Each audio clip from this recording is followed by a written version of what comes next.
정부가 필수 의료를 살리겠다며 최근 지원 대책을 내놨습니다. 응급 환자들이 제때 수술을 받지 못해 목숨을 잃고 아기를 낳을 병원이 없어서 발을 동동 구르는 일이 더는 없어야 할 텐데요. 정부의 대책, 실효성이 있을지 다른 대안은 없는 건지 살펴봤습니다. 윤재선 기자입니다.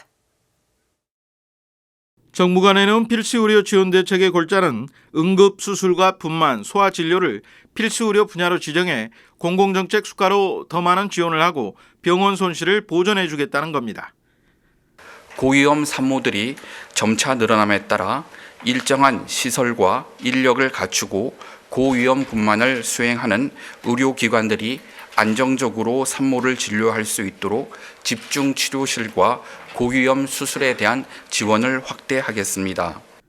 하지만 임신부들이 진료와 출산을 위해 먼 길을 달려 대도시 병원을 찾아 헤매야 하는 상황은 지금도 현재 진행형입니다.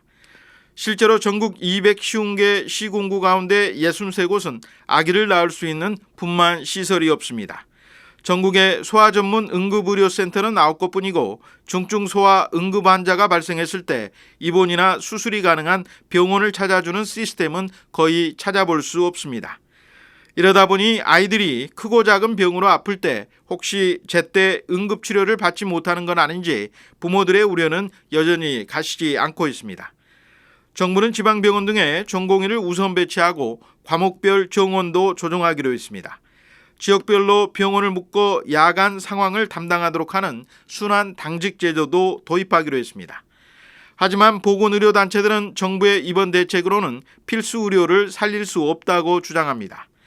정부가 필수과 전문의 최소 고용을 법적으로 강제하지 않는 한 문제 해결은 용원하다는 겁니다. 더구나 공공병상 확충은 물론 이에 따른 의료 인력 확보와 양성 대책은 외면한 채 기존 민간 병원들의 보상에만 치우쳤다고 지적합니다. 유럽에 있는 대부분의 국가들처럼 보건의료 시스템은 사회 공공성을 가진 공익 서비스다라는 인식을 가져야 될 것 같고요. 그리고 공공의료 부분에 이런 필수 진료 과목들이 운영될 수 있는 공공병원 이런 부분들을 획기적으로 저희가 이제 충원을 해서 최소한도 OECD 평균 수준까지는 끌어올리겠다고 하는 이런 구체적인 계획들이 필요하다. 대책 이행에 필요한 재원 방안을 놓고서도 논란이 일고 있습니다. 대책 이행에 필요한 재원은 크게 건강보험과 국고 두 가지입니다. 재정 효율화를 통해서 절감되는 재원을 우선 활용해서 필수 의료 기반 강화에 활용할 예정입니다. 보건의료단체들은 환자 의료비는 늘고 보장성은 줄어들 거라며 근본적인 대책이 될 수 없다고 비판합니다. 수가를 인상해서 환자 진료비는 올리고 건강보험 재정을 낭비하면서 민간병원 수익을 올려줄 것으로 우려가 되기 때문입니다.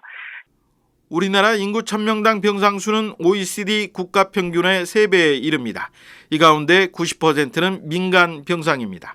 반면에 공공병상 비중과 인구 대비 공공병상수는 OECD 국가 가운데 꼴찌 수준입니다.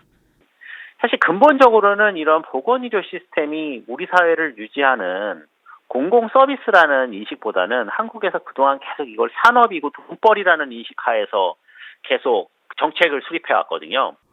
보건의료단체들은 의료 민영화 정책이 중단되지 않는 한 필수 의료 붕괴 문제는 더 심각해질 것이라고 우려합니다. 정부가 보건의료 체계 전반의 공공성 강화에 나서야 한다고 주문하는 이유입니다. CPBC 윤재선입니다.